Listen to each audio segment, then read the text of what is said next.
All right, so let's just take a look at the sequence because we're predicting terms, right? No matter what kind of sequence it is. So it goes 4, negative 20, 100, negative 500. What's next? 2,500. And what's after that? Negative 125,000. Negative 1, 2, 5. Are you sure? Yeah.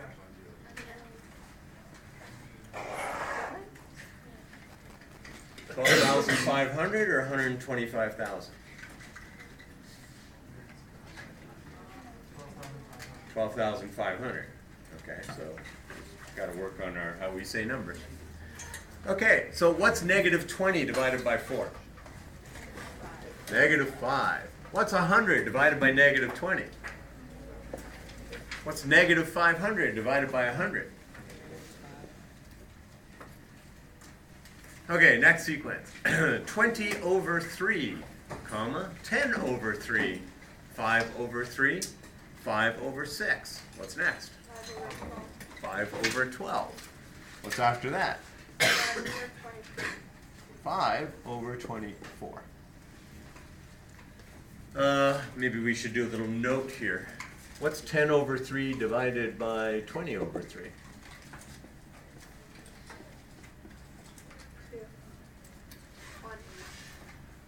Well, let's do a little math. That's 10 over 3 times 3 over 20, which is 1/2. What do you think I'll get if I take 5 over 3 divided by 10 over 3? 1/2. Yeah, okay. So a sequence is geometric if the ratio between consecutive terms is a constant. This constant is called the common ratio. So in arithmetic, we have a common difference, right? It's the same number that will be added or subtracted. And in geometric, we have a common ratio. Okay, so if we want to identify a sequence, we can just say, well, it looks like I keep adding 7. Is that true? Yes, it is. Then it's arithmetic. Or it looks like I'm multiplying by 2, or I'm multiplying by negative 5, or by 1/2. So we'll never say I'm dividing by 2 all the time. Instead, I would prefer we phrase it as we're multiplying by 1/2. Terms of a geometric sequence can be expressed in terms of T1 and R. So let's complete the table below. Okay, we got T1. T1 is just T1, right? To get T2, we multiply by R, so it's T1 times R. Then we multiply that by R to get T3. But when you do R times R, you get R squared. Multiplying by R, we get R cubed, R to the 4th. What's T10? R to the 9th. Okay, you see the pattern. So therefore, Tn is R to the n minus 1, which you either see the pattern or you peaked. So the general term of a geometric sequence is T sub n is T1 times R to the n minus 1. And you notice there's a little in common with an arithmetic sequence, right? With an arithmetic sequence, we add n minus 1 d's, right? We have these differences, and we add n minus 1 of them to get T sub n. Here, we multiply by n minus 1 r's. So we multiply by r n minus 1 times. Now, this stuff will all be geometric sequences, right? So when you're working on the homework and that, then you'll know that it's geometric. What it becomes, when it's review or the quiz, then you won't know. Is it arithmetic, is it geometric, or is it neither? So you may have to identify sequences. What type of sequence is this? Is it arithmetic? If it is, what's the common difference? Is it geometric? If it is, what's the common ratio? Is it neither? If it is, then there is no common difference nor common ratio, right? But you just have to say, no, it's not. Like, what's an example of a non-arithmetic, non-geometric? Fibonacci, right? Fibonacci sequence. Okay, here we go. 180, 150, 125. What's next?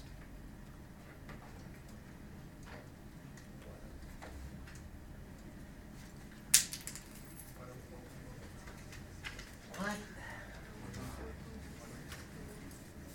104 point what? Who else? Who else has a number? 625 over 6. Sorry? 625 over 6. 625 over 6. All right. I'll take that. I like that better. What's next? 3,125 over 36.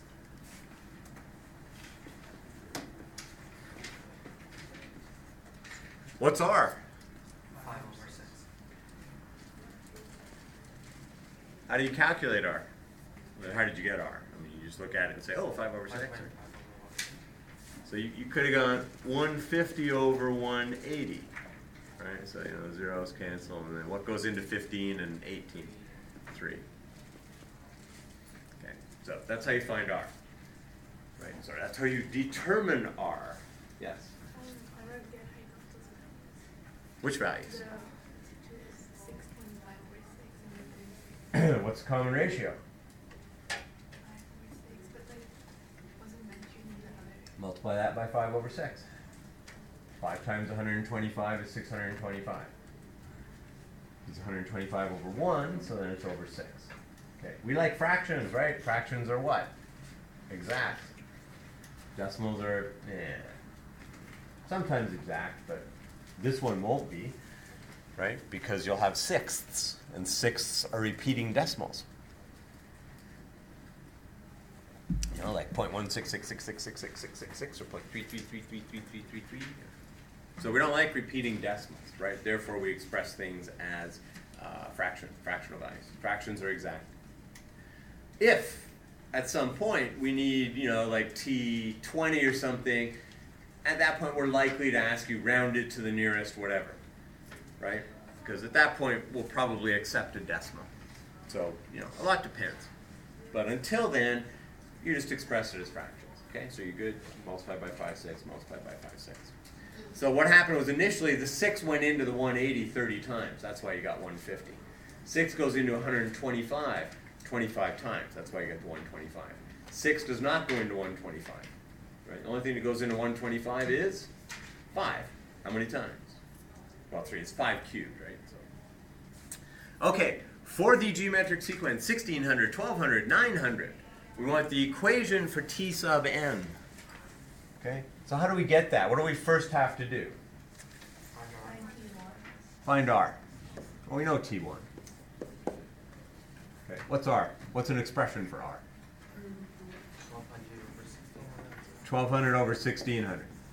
Okay, which reduces to? 3 over 4. So T sub n is equal to?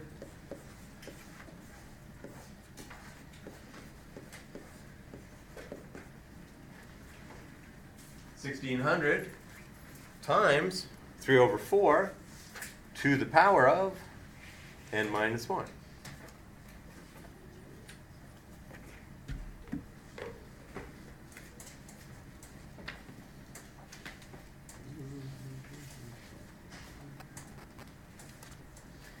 Determine, what's next? T6. How do we get T6? 1600 times 3 over 4 to the power of 5. Oh, you're always in such a rush. Start with the formula, right? Every single question you do in any unit that involves a formula, you will write out the formula.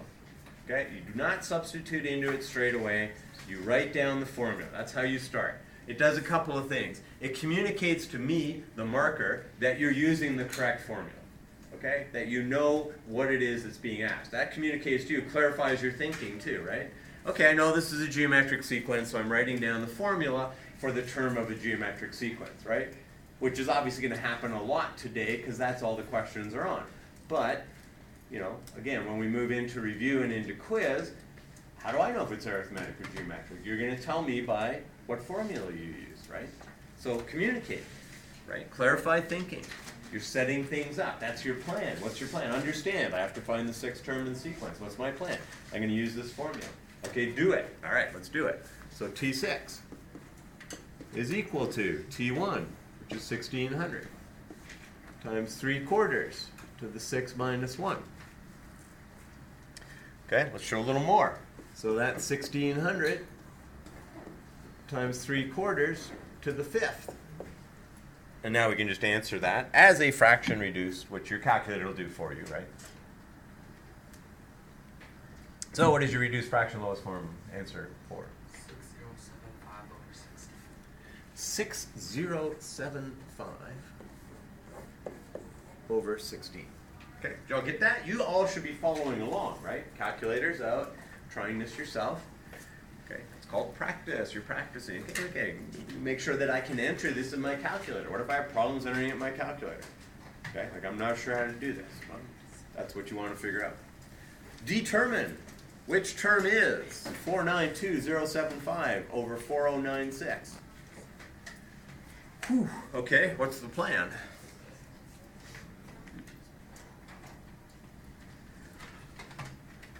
What do we know?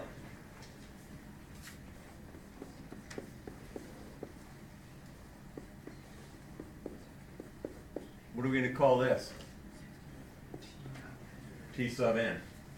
Okay, next step. What do? Write down the formula. Okay, now what? Well, fill everything in, right? Okay, so we put in 4920492075 over 4096 is equal to 1600 times 3/4 to the n minus 1. How are we going to solve this?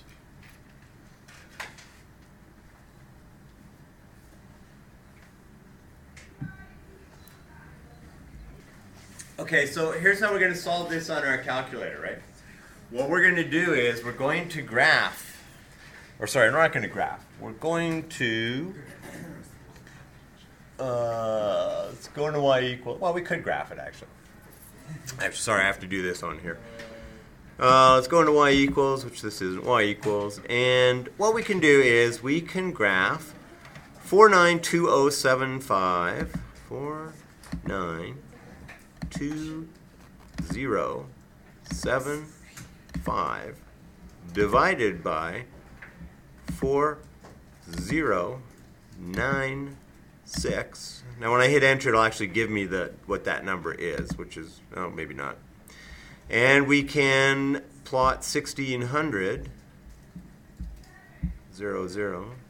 times bracket 3 divided by 4 bracket to the power of, and I'm going to go x minus 1. X minus 1.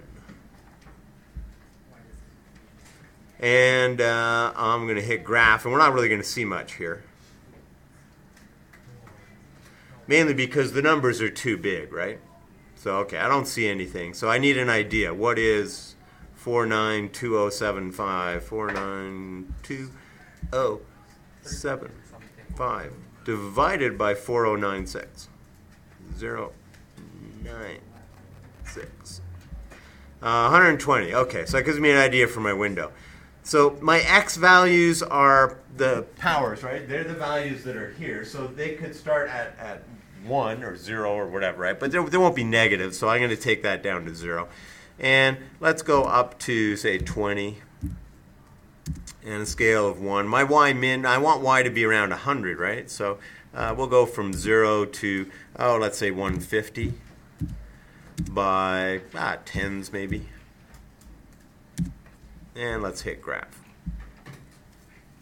Okay, so there's my constant value. That's the 492075 divided by 496. And that's this curve here. And what we want to do is we want to find x, right? So we're going to go second calc intersect.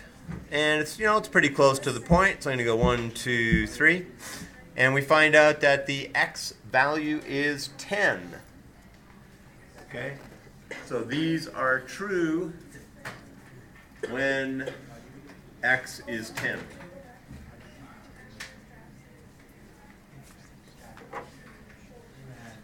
All right, so what do? We graph, whoops. Graph y1 is equal to 1600 times 3/4 to the x minus 1. What? Ran out of ink? Graph y2. Ran out of purple ink.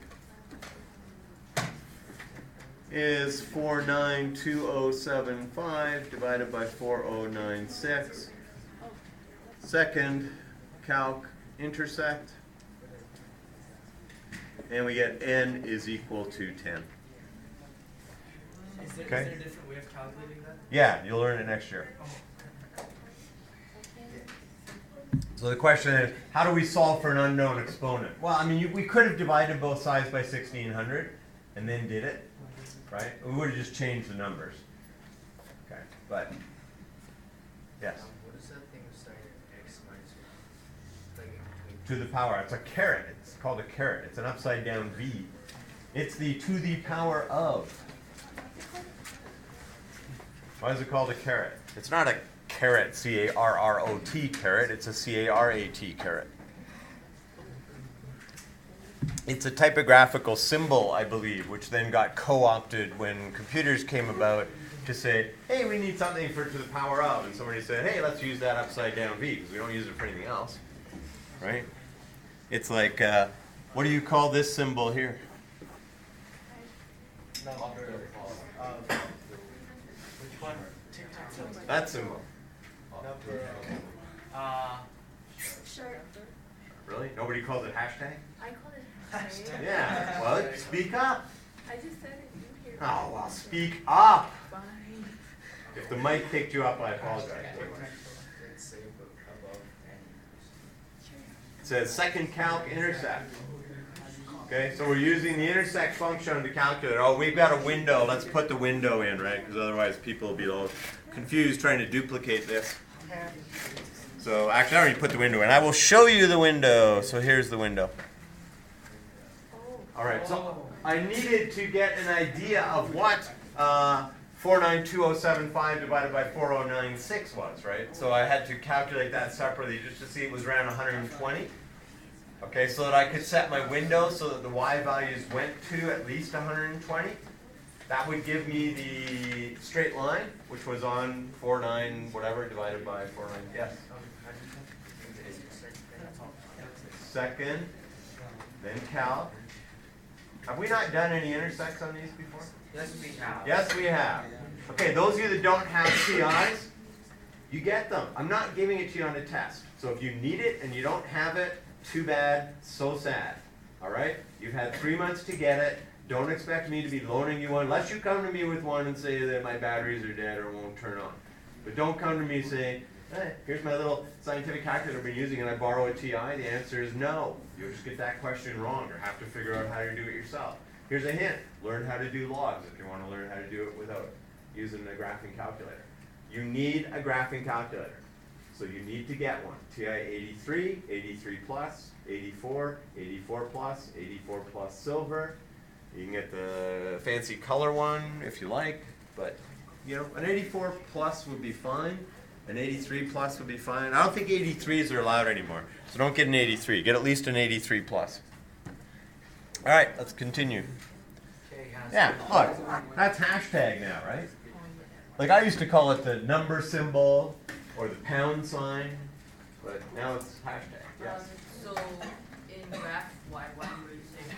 1600 times 3 to 4 is that, and multiplying 2 to 3 to 4, or is that still? 1600 bracket 3 over 4. It'll do the multiply. So then why do we have the n times x minus 1?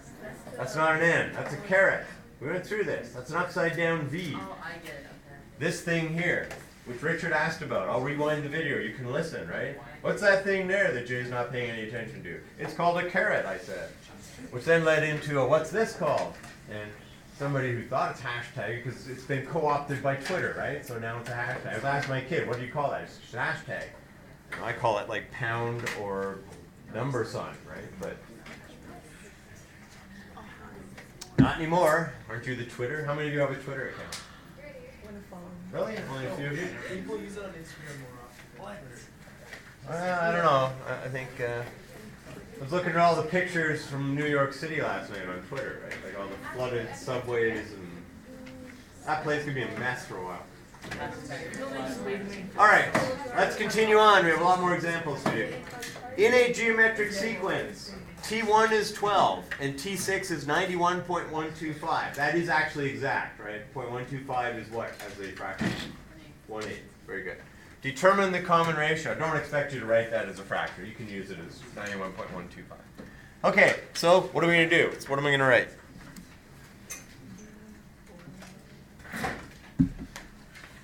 I mean, I could write that, but I could also say what? Give me back the pen, the purple pen. I could say, well, n is equal to 6, and r is equal to, don't know. And then, what are we going to write? Formula, right? What else? Okay, and then we're going to fill in. What's T sub n? 91.125. What's T1? 12. What's R? R. And what's N? 6. Okay, so 91.125 is equal to 12 R to the 5th. How are we going to solve this? Use calculator. Sure. First step. First reasonable step. Divide by 12. Divide by 12. All right, so what's that work out to? Some numbers.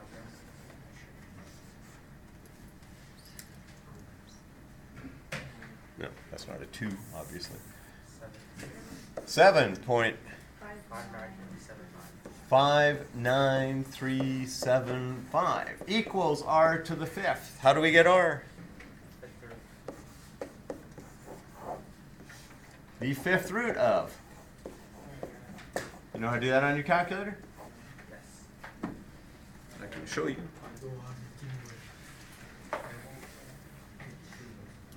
Yeah, I just have to go over here. So, all right, let's turn this on. So, let's get rid of this. Okay, I want the 5th root, so I put in a 5. And then I go math, and then I want number 5, which is the root. What root? And I want the 5th root of 7.59375. Don't round this, obviously, right? And you get 1.5.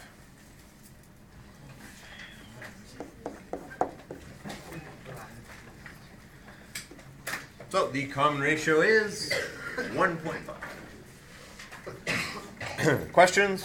Comments? Concerns? All right. Only 5 examples to go.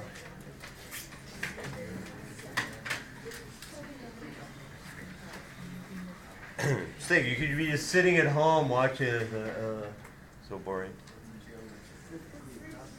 Instead of sitting here watching this going, oh, so boring. Insert 3 geometric means between 6 and 96. Okay, so we know what arithmetic means are, right? So geometric means, I want 3 of them.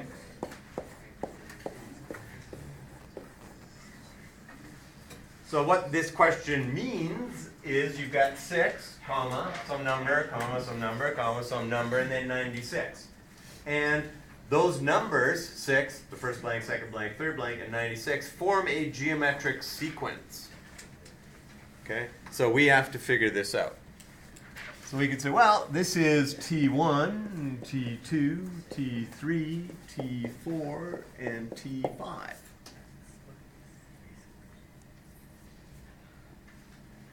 So we know that T sub n is T1 R to the n minus 1. So we got T5. 96 is 6 times R to the what? 9 minus 1. Let's go 5 minus 1. Okay, so that means that 16 is R to the 4th. So what's R?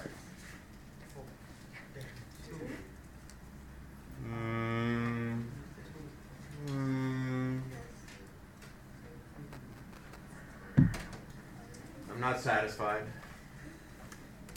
What's R? Fine. 4th root of 2. What's the 4th root of, 4th root of 16. What's the 4th root of 16? Plus or minus 2. Now I'm satisfied. If you are doing an even root, then it is always a plus or a minus, right? Which means that there are two possible sequences. 6, 12, 24, 48, 96, and 6, negative 12, 24, negative 48, 96. Okay? Now, this question could have given just one value, right? And simply by changing that, instead of an even power of r, make it an odd power of r. And if it's an odd power of r, then it's either the plus or the minus, right? In other words, if this had been a 48, this would be the only sequence. If this had been negative 48, this would have been the only sequence. So, big point to keep in mind, right? I'm making big note of it here. This will often happen, where there will often be two possible geometric sequences. When does it happen? Well, when you get an even power of r, because that could be a plus or a minus, right, when you take the root. So remember that, or it will come back to haunt you. In a geometric sequence, T3 is 54 and T6 is negative 1458. Determine the values of T1 and R and state the values of the first three terms. Well, once we have T1 and R, that's usually pretty easy to do. Okay, so what do we know?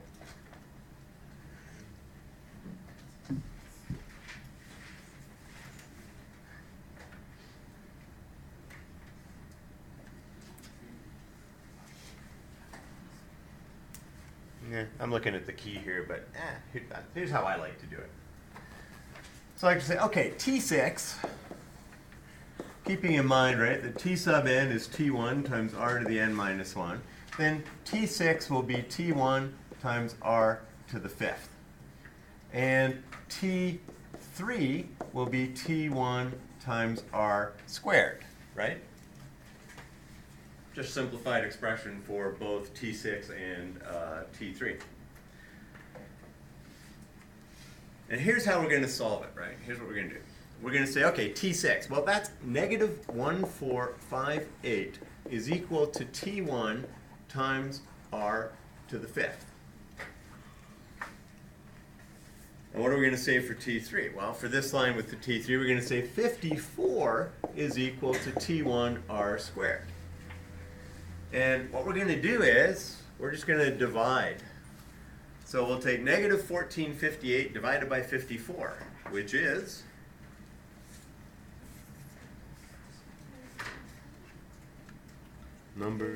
negative 27. T1 divided by T1 is just 1. R to the fifth divided by r squared is r cubed. So r cubed is negative 27. What's r? The cube root of negative 27, which is negative 3, right? Because we can do odd roots of negative numbers. Can't do even roots of negative numbers. Okay, so now we know r is equal to negative 3. We now need to find T1, which we can do by going into either of these, but it would be foolish to use this one just because the numbers are big. Instead, we're going to use this one. Okay, so now we go 54 is equal to T1 times negative 3 squared. So T1 is equal to 54 divided by 9. T1 is 6. So the first three terms, that means T2 is negative 18. And what do they want? The first three terms. We already know the third term. T3 is 54.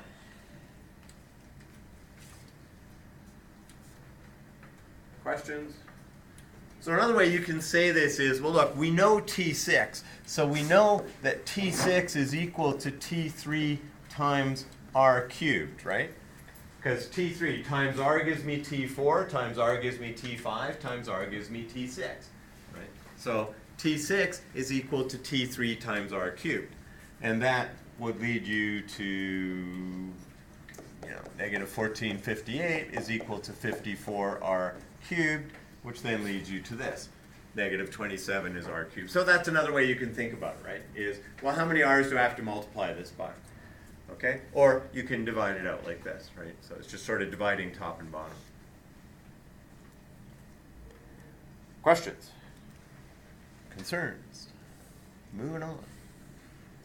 3 consecutive terms of a geometric sequence are x minus 7, x plus 9, 4x plus 12. Determine the value or values of x. Okay, well, we kind of did one similar with arithmetic, right? So how do we handle this? What's r? Give me an expression for r.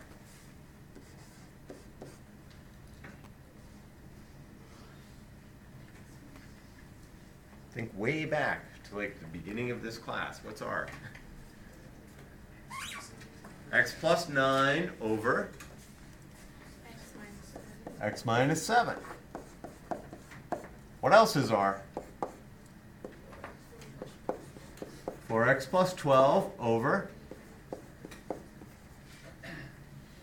right? R is any term divided by the previous term, right? Given that it's geometric. Same as D is any term minus the previous term. What are we going to do with these two things?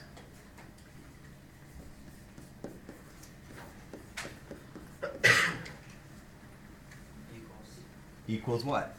4x plus 12 over x plus 9. Yeah, if they're both equal to r, then they must be equal to each other, right? Okay, now what?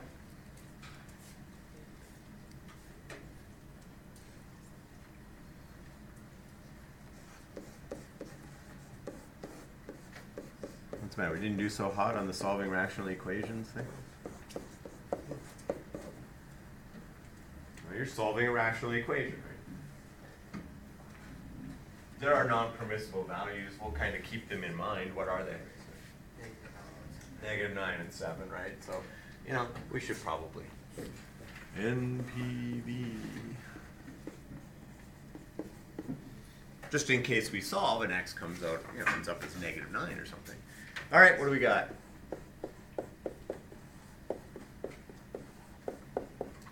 And what do we got here?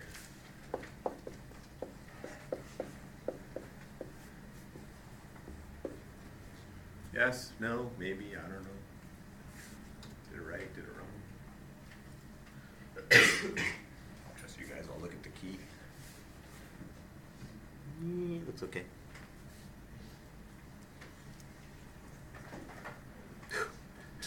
It's okay.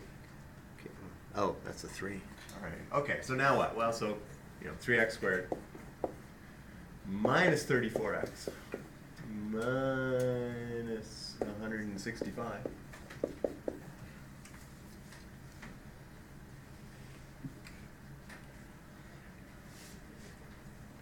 Now it gets real quiet all of a sudden.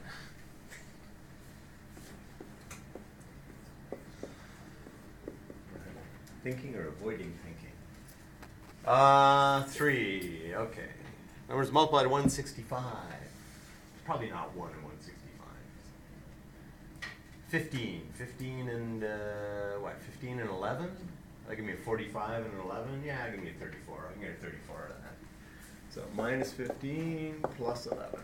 3x squared minus 45 plus 11 is minus 34 minus 165, right? You always, always, always, always, always check your factorization, right? Okay, so what's x?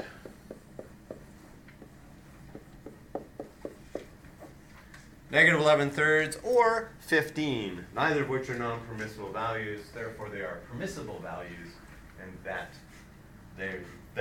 those are the solutions.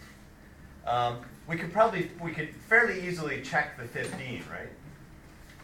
15 minus 7 is 8, so we got 8 and 24, so that means we're multiplying by 3, so the next one should be 72, and it is, so that works. And if you like, you could check the negative 11 thirds, which I don't like, because, yeah, it's complicated, but you know, I'm sure it works out and gives you a nice geometric sequence. All right, I'll slide this down a bit. A new car. That costs $36,000. Depreciates. What does depreciating mean? Goes down in value. Right? New cars do not go up in value. Unless it's like a limited edition of something, but very rarely. depreciates by 15% of its current value each year. Determine the value of the car after 6 years. This is actually a fairly common kind of question. And it relies upon you knowing or figuring something out. So, okay, we know that what's T1? 36,000. Value of the car after 6 years. So which term do we want if we want after 6 years? T7, right? We want the 7th term. So you think T1 is the value now. T2 is the value after 1 year. So sometimes it helps to just say, okay, so now $36,000. 1 year. How much is it worth in a year? Give me a number. What's it worth in a year?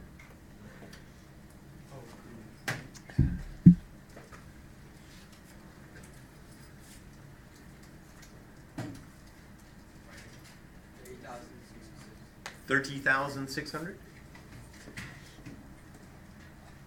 right, so how do we get that?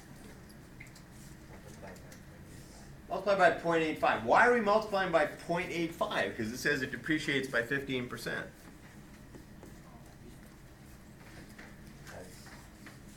if you it's 100% and then you subtract it by 15%, which would give you 85%, then you multiply it by the decimal.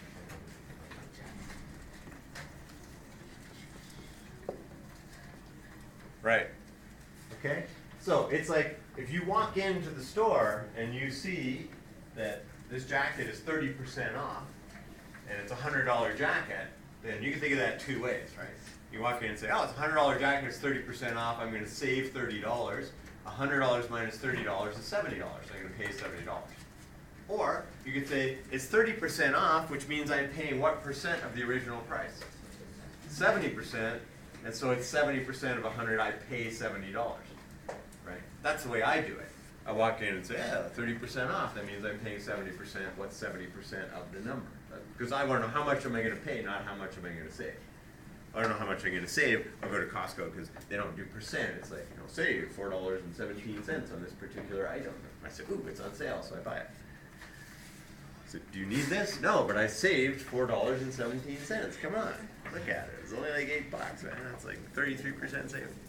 Okay, so that's what we want to do, though. We want to get that R value, right? And we also want, so there's two things in here. Number one is depreciating by 15%, which means that it retains 85% of its value each year.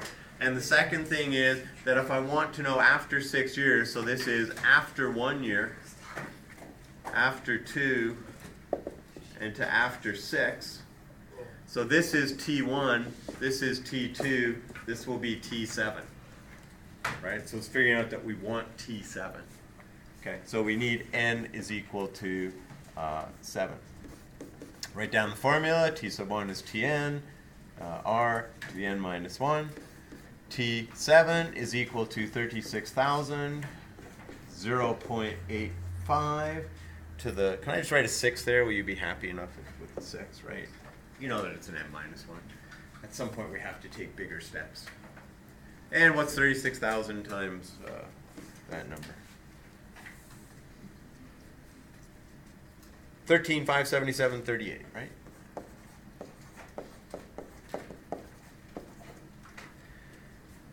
So 7 years down the road, or 6 years later, after 6 years, it'll be worth 13,000.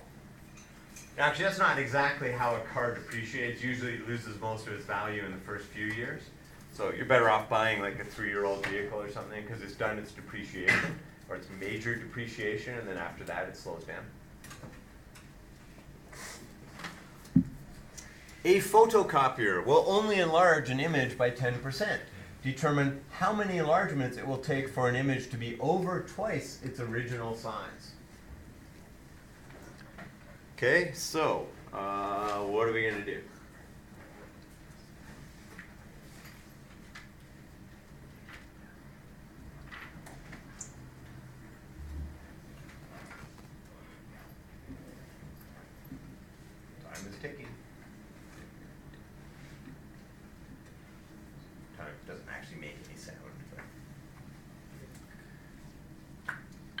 Come on, we're going into the future at the rate of 1 second per second. See, time travel is possible.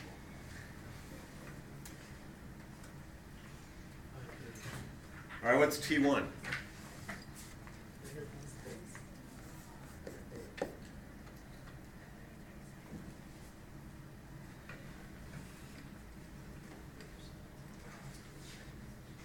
It's tough. We can't even start.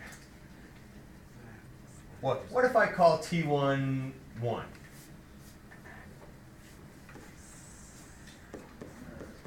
What's T sub n going to be? 2, right? Well, T sub n is going to be greater than or equal to 2. Are we likely to hit exactly 2? Going up by 10% each time. Not likely to hit exactly 2, right? So we want to know when we are 2 or more. Okay? So at least 2. We could say at least 2. What's n? Well, that's what we got to find, right? We got to find out how many of these. What's r? 0.9. So we're reducing it by 10%. It's not ever going to get to be twice its size if we keep reducing it. So you got the idea. You just went the wrong way. Go the other way. So what's r? Sorry? 1.1.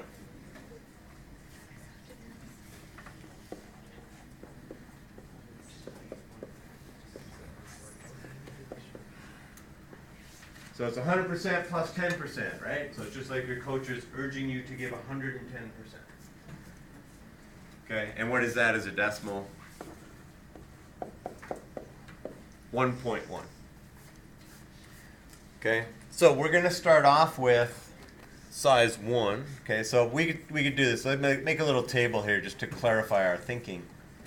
Number of enlargements and the size. Okay, now T1 doesn't have to be 1. T1 could be anything. Right? Could call it X, and then we're just looking for 2X, right? But, you know, if you give it 1, you could call it 100. That's 100%, and then I want it to be 200%. Okay, so it doesn't really matter. It just needs to be, it could be a variable, it could be 1, and we're looking for 2. It could be X, and then we're looking for 2X. It could be 100, and we're looking for 200. Could be 27x for some strange reason, and then we're looking for 54x, right? It doesn't matter, as long as Tn is at least double whatever you've used for T1. Okay, so you're not locked in, but okay. So if there are 0 enlargements, the size is 1. After 1 enlargement, how big is this? 1.1. After 2 enlargements, 1.21. And then after n enlargements, we want this to be greater than or equal to 2. All right, so what are we going to do?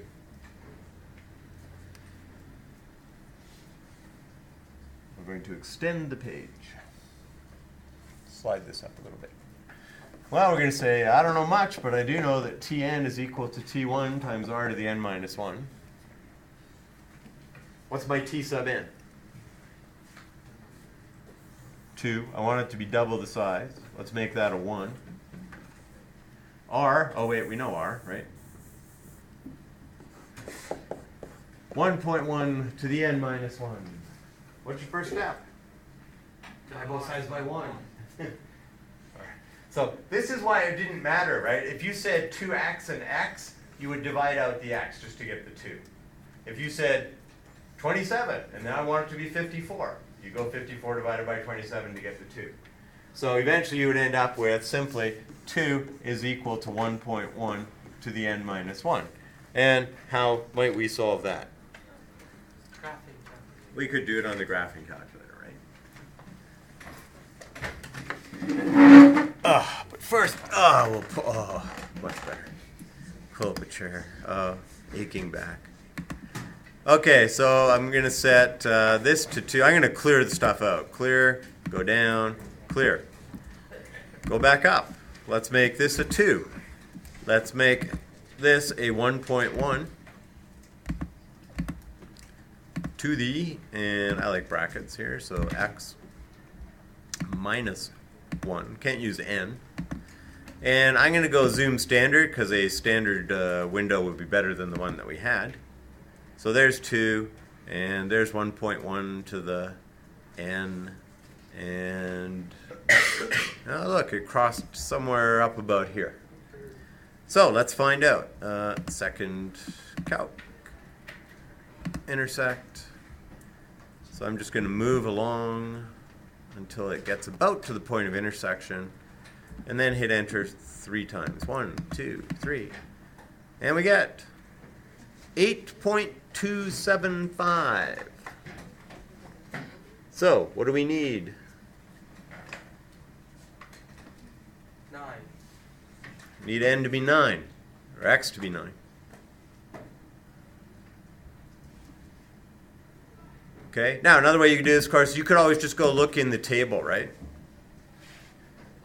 In which case you really wouldn't need the y1, okay? I mean, because what we're looking for is just the y2. I just want this to be greater than or equal to 2. So we just got to move down here and say, okay, I need x to be 9 so that the y value will be at least 2. Okay, so we solve this. So we're going to say that, what are we saying? That n is equal to 9. So how many enlargements does it take then? Where does it say? Yeah, determine how many enlargements. How many times do we have to enlarge it? 8, 8? 9. I don't know. What do we got? This is T1. This is T2. This is T3. We got to be greater than or equal to when n was 9, which meant that we were at, this is T9, right? So how many enlargements? 8. 8, right? That is right. Therefore, it takes at least 8 enlargements, right? Because T1, the first term, when n is 1, there are 0 enlargements, right? Number of enlargements is 0. Okay. When n is 9, when we have T9, the number of enlargements is 1 less, right? T3 goes with 2 enlargements. Okay. So T9 goes with 8 enlargements. Okay. So you've done 8 enlargements. It takes at least 8 enlargements. All right. You have a gazillion questions, right, on a worksheet. So in the worksheet, answers are at the back. Answers are also PDF'd in the thing. And I don't know if they're inside out or upside down, but they're not reversed left to right. So you won't have to hold it up in a mirror to read them, okay? But if you print them off, you may have to rotate some pages.